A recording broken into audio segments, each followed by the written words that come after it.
আজকের গল্প রাজস্থানের জেলা খেজুরির। বলা হয় যে এই জেলায় একটা এমন পোস্ট অফিস আছে যেটা বহু বছর ধরে নির্জন হয়ে রয়েছে, কিন্তু আজকেও ওখানে একজন প্রহরী পাহারা দেয়। কিন্তু এই প্রহরী কোনো মানুষ নয়, বরং একটা ভূত। আগে হ্যাঁ, প্রহরীর ভূত। আসুন শুনি তাহলে। তো বন্ধুরা, আমাদের পরের প্রজেক্ট ওই পোস্ট অফিসের কাহিনী নিয়ে করব। লোকেরা ভূত প্রেতের গল্প এমনিতেও খুব পছন্দ করে। যদি এর উপর ডকুমেন্টারি করা যায় তাহলে খুব ভালো লাভ হবে। কথা তো তুমি একদম ঠিক বলেছ, কিন্তু আমি শুনেছি ওই পোস্ট অফিসের ভেতরে কেউই যেতে পারে না, আর যদি কেউ যায় তাহলে ওখানে প্রহরীর ভূত তাদের নাকি গলা ধরে কেটে দেয়। ব্যাস, আমাদের এই রহস্যটাই তো বাইরে নিয়ে আসতে হবে। সবাই ওই বিষয়ে জানতে চায়, কিন্তু আনফর্চুনেটলি ইন্টারনেটে সেটার কোনো জানকারি বা ছবি পাওয়া যায়নি। সেই জন্য আমরাই সবার প্রথম হব যারা পুরো লোকেশনের সত্যি লোকেদের সামনে নিয়ে আসবে। হ্যাঁ, আর এটা দেখে হয়তো প্রোডাকশন ওয়ালা আমাদের প্রমোট করে দেবে।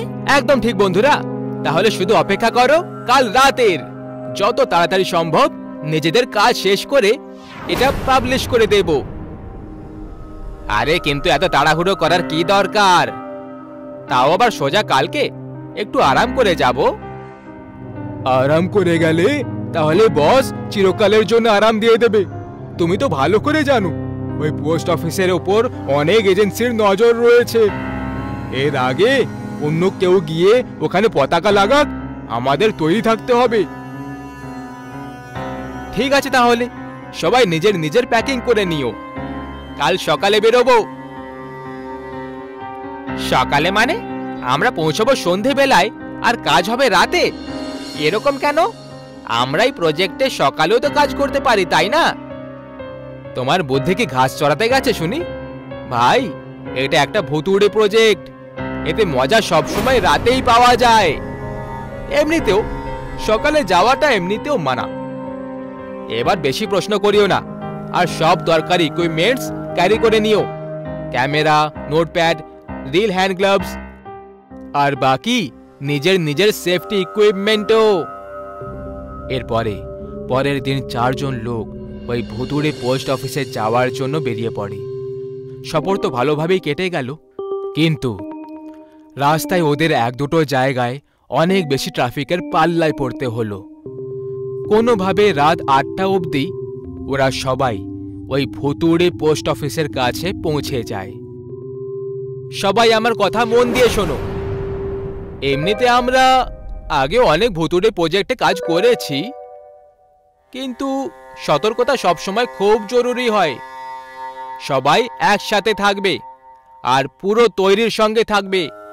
এরপরে সবাই গাড়ি থেকে নেমে পড়ে আর জিনিসপত্র বাইরে বের করে, যেমন ওখানকার ছবির জন্য ক্যামেরা, লাইটিং, রিল আর আরও অনেক জিনিসপত্র। ওরা সবাই সব সেট আপ করে বসে নিঃশ্বাস নিচ্ছিল, আর তখনই ওদের নজর একটা পুরনো বাল্বের নিচে থাকা একটা ছায়ার ওপর পড়ে যায়, যে নিজের হাতে একটা লাঠি ধরেছিল। এই রবি, ওই দেখ, ওটা কি জিনিস? হ্যাঁ গাইজ, আর ওই দেখো, প্রথম কথা হলো যে এই পুরনো পোস্টে এই হলুদ বাল্ব কি করে লাগানো রয়েছে। আর যদি এটা হয়েও থাকে তাহলে এই ছায়াটা কার? অথচ এখানে আমরা ছাড়া আর কেউই তো নেই, আর আর আমরাও কত দূরে দাঁড়িয়ে আছি। যতীন, তুই দাঁড়িয়ে দাঁড়িয়ে কি দেখছিস? এক্ষুনি ওই ছায়াটার ছবি তোল। কে আমি? আচ্ছা আচ্ছা, ঠিক আছে। যতীন যখনই ওই ছায়াটাকে ক্লিক করার জন্য ক্যামেরা পয়েন্ট করলো, তখনই ওপরে লাগা বাল্ব ফেটে যায়। সে কারণে ওই হালকা আলোটাও চলে যায় আর গভীর অন্ধকার ছেয়ে যায়। ও শিট! এখন এটা কি হয়ে গেল? কিন্তু হঠাৎ এইসব কিভাবে? আমি তোমাদের সবাইকে বলছি এখান থেকে পালিয়ে যাই। তোমরা জানো তো ওই প্রহরী এখানে যে যে আসে তাদের মাথা ধর থেকে আলাদা করে দেয়। সবাই খুব ভয় পেয়ে যায়, কিন্তু রবি ওদেরকে মোটিভেট করতে শুরু করে আর বলে যে আমরা অনেক স্ট্রাগল করে এখান অবধি এসেছি, তাহলে এখন খালি হাত ফিরে যেতে হবে? না না, একদম না। কিন্তু কেউই রবির কথা শুনল না আর সবাই পেছনে হাঁটতে শুরু করলো। তখনই রবি বলল, গাইস ভয় পেও না, আমি জানতাম এই জায়গাটা হন্টেড, সেই জন্য প্রিকশন হিসেবে আমি নিজের সাথে এই ম্যাজিক স্টোন রেখে নিয়েছিলাম। এটা আমাদের রক্ষা করবে। চলো এবার ভেতরে যাই। ওই ম্যাজিক স্টোনের সাহায্যে সবাই পোস্ট অফিসে যাওয়ার জন্য তৈরি হয়ে পড়ে। আস্তে আস্তে ওরা সবাই ওই গুহা আর এত পুরনো পোস্ট অফিসের ভেতরে প্রবেশ করে ফেলল। টর্চের আলোয় সবাই ওখানে ডকুমেন্টস আর ইম্পর্টেন্ট ফাইলস খুঁজতে শুরু করে দেয়। যতীন নিজের ফটোগ্রাফির ট্যালেন্ট দেখিয়ে ওই জায়গাটার ছবিগুলো রিং লাইটের সাহায্যে ক্যাপচার করতে শুরু করলো। কিছুক্ষণ অবধি সবকিছু ঠিকই চলছিল, কিন্তু তখনই হঠাৎ ওরা কোনো মানুষের ভারী পা পড়ার আওয়াজ শুনতে পেল। সবাই দেওয়ালের কর্নারে লুকিয়ে পড়ে, শুধু রবিকে ছাড়া। রবি ওখানেই ডকুমেন্টস চেক করার কাজে মগ্ন ছিল। রিং লাইটের আলোয় আমরা পরিষ্কার দেখতে পাচ্ছিলাম ওই ছায়াটার হাতে একটা ধারালো হাতিয়ার রয়েছে, যেটা নিয়ে সে রবির দিকে এগোচ্ছিল। আর ঠিক পরের মুহূর্তেই ওই ছায়াটা রবির মাথাটাকে ওর ধড় থেকে আলাদা করে দেয়, আর ওর মাথাটা নিচে মাটিতে পড়ে ছটপট করে যাচ্ছিল। এই দৃশ্যটা দেখে সবার পায়ের নিচে থেকে মাটি সরে চলে গেল। সবাই ভয়ের চোটে একেবারে কাঁপতে শুরু করলো। যতীন আলমারির পেছনে লুকিয়ে হাত জড়ো করে কাঁপছিল। এর পরের মুহূর্তেই ওই প্রহরীর ভূতটা ওখান থেকে একদম উধাও হয়ে যায়। সবাই আস্তে আস্তে বাইরে বেরিয়ে আসে। ব্যাস, পেয়ে গেলে তোমরা সবাই খুশি? আমি আগেই মানা করেছিলাম এখানে আসার আগে, কিন্তু তোমরা জেদি সবাই। এবার ভোগো, মরো সবাই এখানে। গাইস, কিন্তু এই সময়টা আফসোস করার নয়, বরং এক্ষুনি এখান থেকে বেরোনোর। থেমো না, এর আগে ওই প্রহরী রাউন্ড দিতে আবার চলে আসুক। পালাও এখান থেকে। না দাঁড়াও, 1 মিনিট। রবি নিজের সাথে কোনো ম্যাজিক স্টোন নিয়ে এসেছিল, তাই না? তখনই ওদের নজর ওখানে পড়ে থাকা ওই পুঁটলির ওপর পড়ে যায়, যার ভেতরে ওই ম্যাজিক স্টোন ছিল, যেটা হয়তো ওদের প্রাণ বাঁচাতে পারত। যখন ওরা পুঁটলি খালি করলো, তখন সেটা থেকে কয়েকটা সাধারণ পাথর বের হলো, যেটা দেখে ওরা বুঝতে পেরে যায় যে রবি শুধু ওদেরকে মানানোর জন্য ম্যাজিক স্টোনের অজুহাত দিয়েছিল। সবাই তখনই ওখান থেকে বাইরের দিকে পালাতে শুরু করে দেয়, কিন্তু তখনই যতীনের জুতোর লেস ওখানেই একটা পেরেকের সাথে আটকে যায়, যেটা সরানোর চক্করে ও ওখানেই থেমে যায়। আর তাড়াতাড়ি নিজের হাত দিয়ে ওর জুতোর লেসটা বার করতে শুরু করে, কিন্তু ততক্ষণ ওর অন্য সাথী ওই ভুতুড়ে ডাকঘর থেকে বাইরে এসে গেছিল। ওরা সবাই যতীনকে আওয়াজ দিতে লাগলো। যতীন তখনই নিজের জুতো খুলে দিল আর তক্ষুনি বাইরের দিকে আসতে লাগলো, কিন্তু তক্ষুনি মাঝখানে ওই প্রহরীর ভূত চলে আসে, যে ওকে নিজের মুখ দিয়ে ধরে ভেতরে টেনে নিয়ে চলে যায়। ওই ডাকঘর থেকে বারবার যতীনের চিৎকার শুনতে পাওয়া যাচ্ছিল, অনেক ভয়ঙ্কর চিৎকার ছিল। এর আগে ওই প্রহরীর ভূত বাইরে এসে বাকি সবারও একই অবস্থা করত, তাই সবাই মিলে তক্ষুনি ওখান থেকে পালিয়ে যায়। আজও ওই ডাকঘর মানে পোস্ট অফিসে কেউ যায় না, কারণ এরকম মনে করা হয় যে ওই পোস্ট অফিসের 4 দেওয়ালের মধ্যে একজন প্রহরীর ভূত আটকে আছে, যে মরার আগে এই পোস্ট অফিসেই পাহারা দেওয়ার কাজ করত। কিন্তু একটা দুর্ঘটনার পরে তার এই জায়গাতেই মৃত্যু হয়ে গেছিল, যে কারণে তার আত্মা ওই ডাকঘরেই 4 দেওয়ালের মধ্যে বন্দী হয়ে রয়ে গেছে। সেই জন্য যারা ওখানে একা গেছিল তারা ফেরত ওখান থেকে কখনো আসেনি। আরে এখানে এসে তো গেছি, কিন্তু জানি না কেন কোনো ফার্ম হাউসে খুঁজে পাচ্ছি না যেখানে আমরা অ্যাটলিস্ট 1 সপ্তাহ থাকতে পারবো। কথাটা তো একদম ঠিক, কিন্তু আমাদের চেষ্টা চালিয়ে যেতে হবে, কারণ কোথাও না কোথাও আমরা বাসস্থান পেয়েই যাব। বাবু মশাই, আপনারা কি থাকার জন্য জায়গা খুঁজছেন? হ্যাঁ, কিন্তু আপনি কে? আমার নাম সূর্য মাইতি, আর আমি এখানকারই বাসিন্দা। আমাদের একটা পুরনো কিন্তু একটা আলিশান ফার্ম হাউস আছে, যেটা শহরের একদম কোণে রয়েছে। দুটো কাপলস তাদের হলিডে এনজয় করার জন্য মানালি গেছিল, যেখানে তারা কোথাও থাকার জন্য হোটেল রুম খুঁজে পাচ্ছিল না। কিন্তু একটা লোক তাদের কাছে আসে আর তাদেরকে এটা অফার করে বলে যে আপনারা চাইলে আমার বাড়িতে এসে থাকতে পারেন। ভাড়া প্রায় অর্ধেক ছিল, আর এতেও ভালো কথা এটা ছিল যে তার ফার্ম হাউস অনেক বড় আর আলিশান ছিল। কিন্তু প্রত্যেক সুন্দরতার পেছনে কোনো না কোনো মারাত্মক শক্তি লুকিয়ে থাকে। দেখুন সাহেব, এই বাড়ি তো যথেষ্ট ভালো, কিন্তু প্লিজ এখানে বেশি চিৎকার চেঁচামেচি করবেন না, আর বেসমেন্টের দরজাটা সব সময় বন্ধ রাখবেন। আমরা কি করব আর কি না করব এর চিন্তা আপনি করবেন না, আপনি আপনার ভাড়া পেয়ে যাবেন, এইসবে নাক গলাবেন না।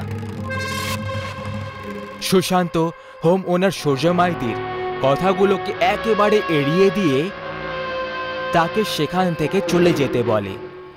আজ ট্রাভেলিংয়ের কারণে সবাই খুব ক্লান্ত হয়ে পড়েছিল, এই কারণে সবাই তক্ষুনি বিছানায় উঠে শুয়ে পড়ে। রাত 12টার সময় হঠাৎ করে জোরে গো গো আওয়াজ শুনতে পাওয়া গেল। কোনো জন্তু ছিল না যে জোরে জোরে গো গো করছিল, আর এই আওয়াজগুলো বারবার আসছিল। প্রিয়া, ওঠো, তুমি কিছু আওয়াজ শুনতে পাচ্ছ? হ্যাঁ পাচ্ছি, কিন্তু এই আওয়াজ খুব আজব আর ভীতিকর মনে হচ্ছে। কোনো আদমখোর জন্তু ছিল যার বারবার গো গো আওয়াজটা 4 জনের ঘুম নষ্ট করে দেয়। আর তারপর সবাই লিভিং এরিয়াতে পৌঁছে যায়। ও শিট, বাড়িওয়ালার 15টা মিস কল, এমনকি ঝড় এসে গেল। ওই হাউসের ওনার ওকে 15টা মিস কল দিয়েছিল। গভীর আর ক্লান্তিকর ভরা ঘুম আর ফোন সাইলেন্ট থাকার কারণে ও ফোনটা দেখে উঠতে পারেনি। এই কারণে ও ওনারকে কল ব্যাক করলো। হ্যালো, আরে মাইতি বাবু, এমন কি হয়ে গেল যে আপনি এতগুলো মিস কল দিয়েছিলেন? সাহেব, আপনারা আজ ভুল সময় ভুল জায়গায় এসে গেছেন, আমাকে ক্ষমা করে দেবেন। আমি কিছু টাকার লোভে আপনাকে ওই ফার্ম হাউসের সত্যি কথাটা খুলে বলিনি। সবার প্রথমে আপনি গিয়ে বেসমেন্টের দরজাটা বন্ধ করুন, কারণ আমার পরে মনে করেছে যে ওই দরজা তো খোলাই রয়ে গেছে। ওই শয়তান ওখান থেকে যখন খুশি বেরোতে পারে। কে শয়তান? আপনি কি যা তা বলছেন? এই বলে ফোন নিজের থেকেই কেটে গেল। বাড়িওয়ালা খুব দরকারি একটা কথা বলার চেষ্টা করছিল, কিন্তু আফসোস আজ ভাগ্যটা ওদের সাথে ছিল না। কি হলো সুমিত? কি হয়েছে? বেসমেন্টের ব্যাপারে কথা বলছিলেন যে তাড়াতাড়ি দরজা বন্ধ করে দাও, না হলে ওই শয়তান ওখান থেকে যখন ইচ্ছে বেরিয়ে পড়তে পারে। এই মাইতি বাবুও না, এই জন্যই আমি ওর ওপর তখন রেগে গেছিলাম। এটা ইয়ার্কি করার সময় হলো নাকি? এরপরে আরো একটা জোর আওয়াজ পুরো ফার্ম হাউসে গর্জন করতে লেগে যায়। ভাই, তোমরা থামো, আমি জাস্ট এক্ষুনি দেখে আসছি যে বেসমেন্ট থেকে এই আওয়াজগুলো আসছে না তো। সুমিত দৌড়তে দৌড়তে বেসমেন্টের দিকে চলে যায় আর দরজা বন্ধ করার জন্য ও বেসমেন্টের বাইরে এসে দাঁড়িয়ে পড়ে। তখনই সুমিতের একটা ভয়ঙ্কর চিৎকারের আওয়াজ শুনতে পাওয়া যায়, যেটা শুনে সবাই খুব বেশি ভয় পেয়ে যায়। ও শিট, সুমিত, সুমিত! সবাই সুমিতকে আওয়াজ দিতে দিতে বেসমেন্টে গিয়ে পৌঁছে যায়। তখন তাদের হোশ উড়ে যায়। ওদের হাত, পা, জিভ সব একসাথে কাঁপতে শুরু হয়ে যায়। সুমিত, এসব কি হয়ে গেল ভগবান? চুপ হয়ে যাও নিধি, সত্যি এটা খুবই ভয়ঙ্কর, কিন্তু আমি শয়তানকে ছাড়বো না। এখনের জন্য শান্ত থাকো, কারণ হালকা আওয়াজ পেয়ে গেলে আমাদেরও একই অবস্থা হবে যেটা সুমিতের হয়েছে। ওরা সবাই সুমিতের আওয়াজ শুনে বেসমেন্টে গেল আর ওরা দেখলো একটা 7 ফুটের মনস্টার উল্টো দিকে ঘুরে সুমিতের ঘাড় ধরে কামড় দিয়ে যাচ্ছিল। গায়ে কাঁটা দিয়ে দেওয়া এই ভয়ঙ্কর দৃশ্য দেখে বাকি 3 জন আস্তে আস্তে পেছনে যেতে লাগলো। ওরা 3 জন এখন এক্সিট গেটের কাছে পৌঁছে গেছিল, কিন্তু তখনই ওই মনস্টার একদম ওদের সামনে এসে উপস্থিত হয়ে যায় আর নিজের তরোয়াল দিয়ে সুশান্তের মাথাটাকে এক মুহূর্তে ওর শরীর থেকে আলাদা করে দিল। এর আগে ওই মনস্টার নিধি আর প্রিয়ার দিকে এগোতো। একটা বড় ফায়ার স্মোক ছিল, সেটা তখন পুরো ঘরে ছড়িয়ে যায়। এই জন্য সেই শয়তানটা পেছনে যেতে লাগলো। এমন মনে হচ্ছিল তার ওই জিনিসটার থেকে ভয় লাগছিল। তখনই দরজায় এসে দস্তক দিল। দরজা খোলো, এটা আমি, মাইতি। ওরা দুজন খুব বেশি ভয় পেয়ে গেছিল। দরজা খোলার পর ওরা বাইরে বাড়ির মালিককে দাঁড়িয়ে থাকতে দেখে। তারও এইসবের জন্য চোখে জল ছিল। ম্যাডাম, তাড়াতাড়ি এখান থেকে বেরিয়ে যান। এটা যে শয়তানের সাথে আপনাদের মুখোমুখি হয়েছিল, ও আসলে এমন একটা শয়তান যে মানুষের দেহের পুরো রক্ত চুষে খেয়ে ফেলে। যদি ও একটুও কারোর রক্তের গন্ধ পেয়ে যায়, তাহলে ও গো গো আওয়াজের দ্বারা তাকে নিজের কাছে ডাকে আর তাকে নিজের চারা বানিয়ে তার সাথে আসা প্রত্যেকজনকে মৃত্যুর ঘাটে পৌঁছিয়ে দেয়। হ্যাঁ, এমনিতে আজ রাইডিং এর সময় সুমিতের পা ছিলে গেছিল। হতে পারে যে সেই রক্তের গন্ধটাই ওই শয়তানটা পেয়ে গেছিল। হতে পারে নয়, এটাই হয়েছে।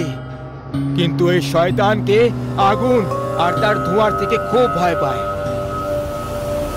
এই হাউসের বেসমেন্টেই ওরা আসল আড্ডা, যেখানে ও লুকিয়ে থাকে আর তার শিকার করা শরীরগুলোকে ঝুলিয়ে রাখে। চলো তাড়াতাড়ি এখান থেকে চলে যাই। এরপর থেকে ওরা 3 জন ওখান থেকে পালিয়ে যায়। এই ঘটনার ছাপ আজও তাদের জীবনে ঘাত লাগিয়ে বসে আছে, যে যদি সেই রাতে তাদের ভাগ্যে মৃত্যু লেখা থাকতো, তাহলে ওই মৃত্যু শয়তান তাদেরকে শেষে কি ভয়ঙ্কর মৃত্যু দিত।